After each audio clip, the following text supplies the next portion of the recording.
Hello दोस्तों, स्वागत है आपका स्टडी स्कोप यूपीएससी में। कल हमने 31 क्वेश्चन तक देखा था। इसके क्वेश्चनों को आज के इस वीडियो में देखते हैं। वीडियो में जाने से पहले आपको कहेंगे कि थोड़ा वीडियो को शेयर कीजिए अपने दोस्तों में, जो हिंदी माध्यम के आपके दोस्त वगैरह हैं उनको ज़्यादा से ज़्यादा बताइए वीडियो के बारे में, कि हमें भी थोड़ा मोटिवेशन मिल सके और उनको थोड़ा उपयोग करने का तरीका। तो चलिए शुरू करते हैं। आज का पहला प्रश्न है, निम्नलिखित युग्मों पर विचार कीजिए।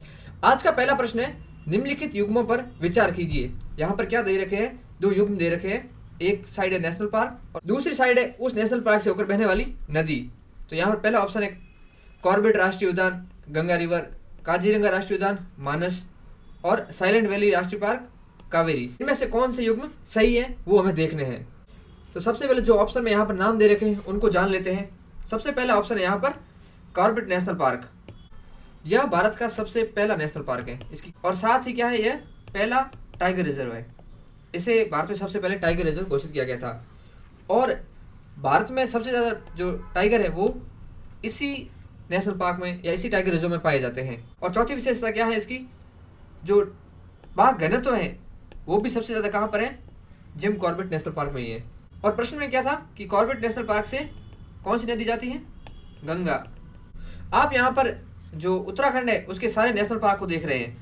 यहाँ पर देखिए, Govind national park, Gangotri national park, Askot sanctuary, Nanda Devi national park, यहाँ रहा, ये रहा कॉर्बेट नेशनल पार्क, और उसके साइड में यहाँ पर राजाजी नेशनल पार्क।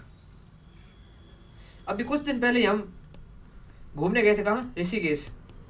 और ऋषिकेश से कौन सी नदी बहती है? वो बहती है गंगा नदी। और जो राजाजी नेशनल पार्क है ऋषिकेश और हरिद्वार वाले इलाके के आसपास फैला हुआ है। और ऋषिकेश से कौन सी नदी गुजरती है? वो है गंगा नदी। ऋषिकेश हरिद्वार से गंगा नदी गुजरती है। तो राजाजी नेशनल पार्क से कौन सी नदी जाती है? वो जाती है गंगा नदी, ना कि कॉर्बेट नेशनल पार्क से। यहाँ से जाती है रामगंगा रिवर। रामगंगा रिवर है वो कॉर्बेट नेशनल पार्क से होकर गुजरती है। तो कॉर्बेट नेशनल पार्क से कौन सी नदी जाती है? वो है रामगंगा नदी। और रामगंगा कहाँ से निकलती है? यह निकलती है चमोली जिले से। चमोली जिला उत्तराखंड में, वहां से निकलती है। और यह नदी कन्नौज में, कहाँ पर? कन्नौज में गंगा नदी में मिल जाती है। कन्नौज में गंगा नदी में मिलती है रामगंगा नदी। तो इससे क्या हो गया? पहला पॉइंट हो गया गलत। गंगा कौन से नेशनल पार्क जाती है? वो है राजाजी नेशनल पार्क, याद रखना। और गंगा नदी के बारे में हम एक अलग से डिटेल वीडियो में देखेंगे, या फिर आगे के क्वेश्चनों में देखेंगे, क्योंकि ये बहुत बड़ा टॉपिक हो जाता है, वीडियो बहुत ही बड़ा हो जाएगा। तो दूसरा ऑप्शन है काजीरंगा नेशनल पार्क, और ये कहाँ जाता है? मानस से। क्या ये पॉइंट सही है गलत? देखते हैं। तो ये रहा काजीरंगा नेशनल पार्क का मैप असम राज्य में। काजीरंगा कहाँ पर है? यहाँ पर। और ये असम का पूरा मैप हो गया। तो यहाँ से देखिए कौन सी नदी निकल रही है? ये है ब्रह्मपुत्र रिवर। कौन सी नदी? ब्रह्मपुत्र नदी। तो पहले की वीडियो हमने पिग्मी हॉक के बारे में जाना था। पिग्मी हॉक के बारे में, जो कि क्या है? एक इंडेंजर्ड स्पीसीज है, और जो सबसे छोटा सुअर है। इसके बारे में देखा था। ये कहाँ पाया जाता है? ये पाया जाता है मानस नेशनल पार्क में। तो वहाँ पे हमने देखा था मानस नेशनल पार्क से कौन सी नदी निकलती है? वो निकलती है मानस नदी। कौन सी? मानस नदी। और मैंने कहा था कि मानस जो नेशनल पार्क है वो कहाँ पर है? असम के जो भूटान वाला इलाका है उस साइड है। जब भूटान से जहाँ टच होता है वहाँ पर है मानस नेशनल पार्क। और यहाँ पर जो काजीरंगा है वो कहाँ पर है? एकदम सेंट्रल असम में। और यहाँ से कौन सी नदी जाती है? यहाँ से जाती है ब्रह्मपुत्र नदी। तो जो पॉइंट है वो क्या हो जाता है? गलत हो जाता है। काजीरंगा नेशनल पार्क किससे गुजरता है? वो है ब्रह्मपुत्र नदी से। और मानस है वो मानस नेशनल पार्क से गुजरती है। अच्छे से जानना। तो यहाँ पर देखिए आप कि ये रही ब्रह्मपुत्र नदी, और यहाँ पर है काजीरंगा, और मानस है ये रही, यहाँ पर है मानस रिवर। काजीरंगा यहाँ पर है और मानस यहाँ पर है। अब हम थोड़ा काजीरंगा नेशनल पार्क के बारे में और मानस नदी के बारे में और ब्रह्मपुत्र के बारे में जानते हैं।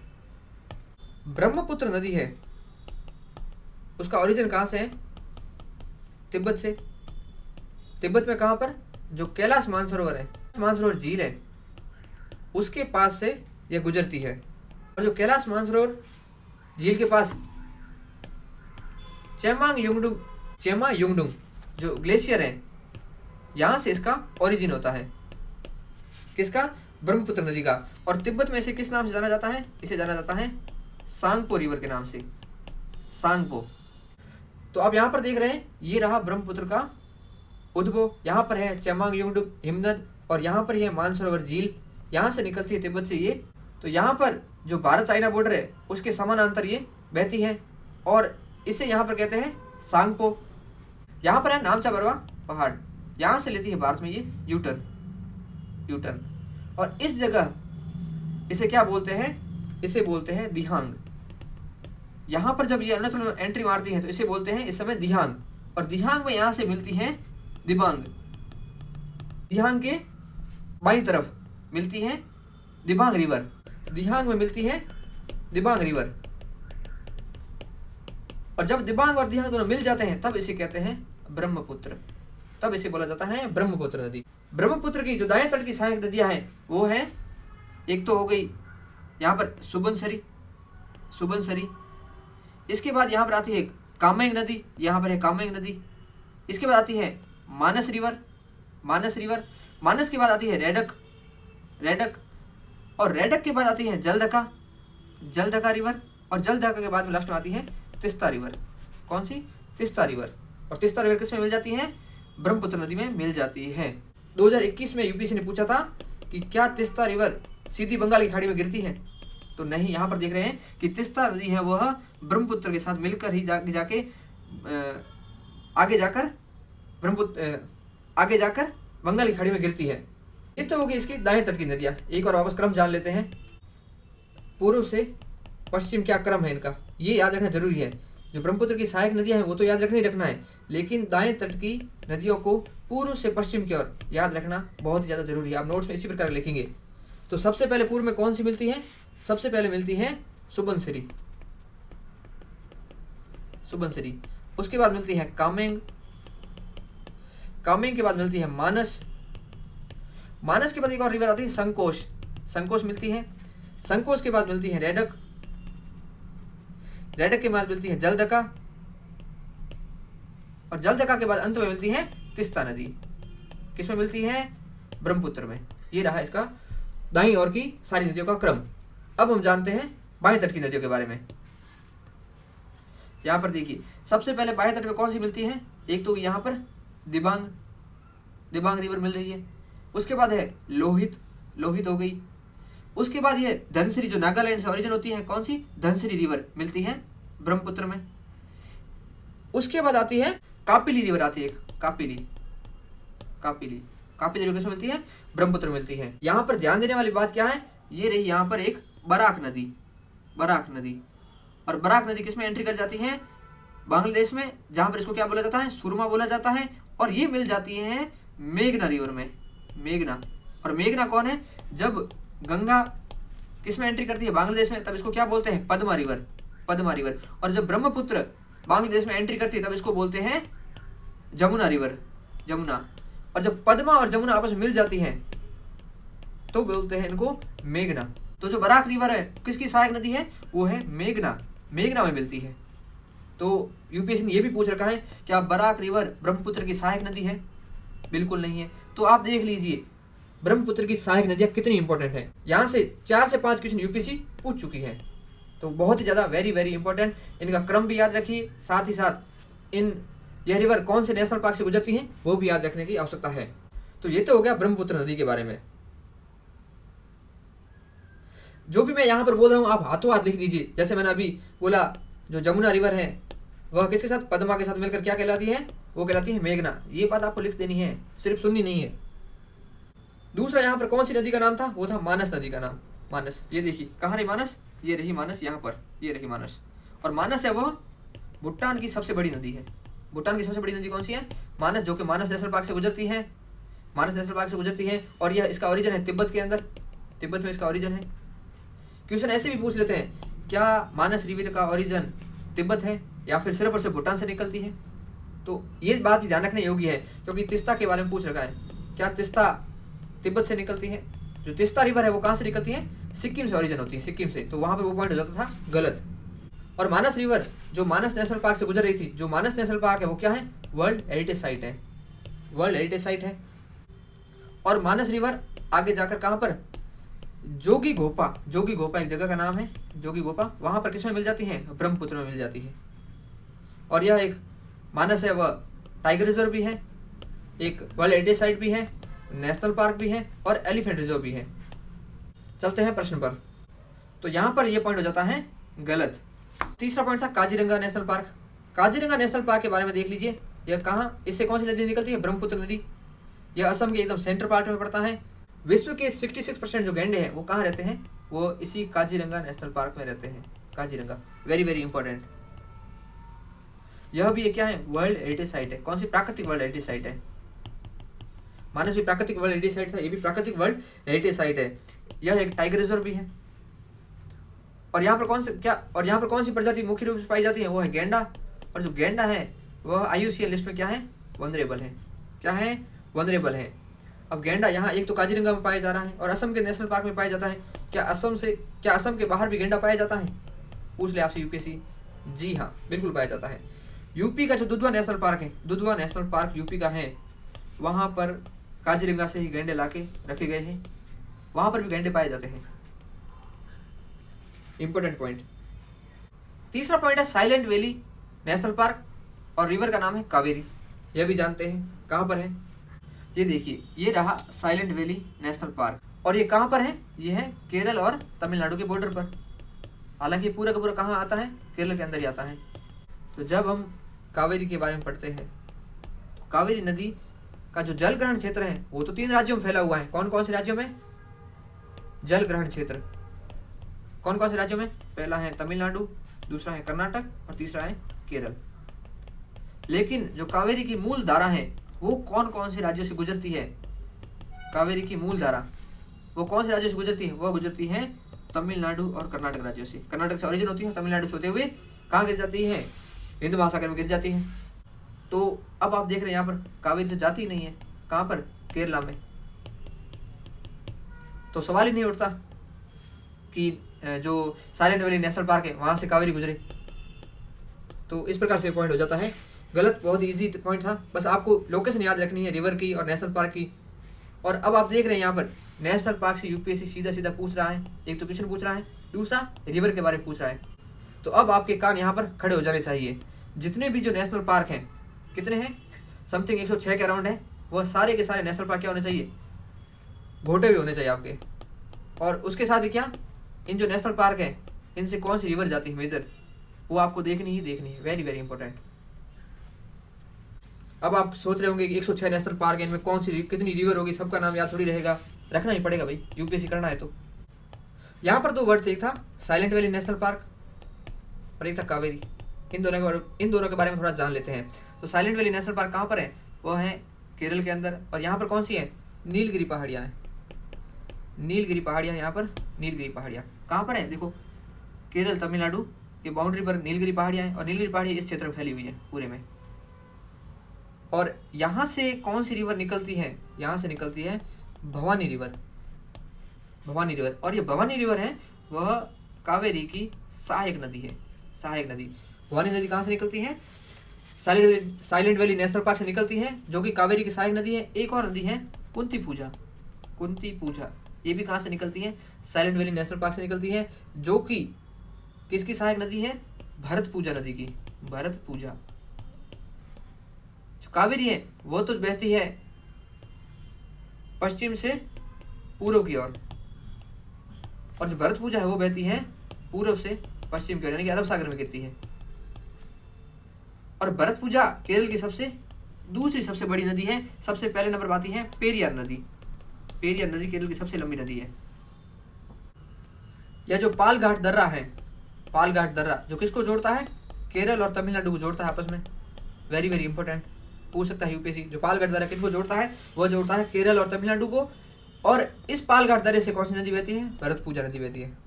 और यह जो अन्नामलई पहाड़ियाँ हैं, अन्नामलई पहाड़ियाँ, वहाँ से यह ओरिजिन होती है मूलतः। तो ये तो होगी भरत पूजा रिवर के बारे में, कुंती पूजा, भवानी नदी और साइलेंट वैली नेशनल पार्क के बारे में। अब दूसरा पॉइंट था यहाँ पर हमारा कावेरी नदी।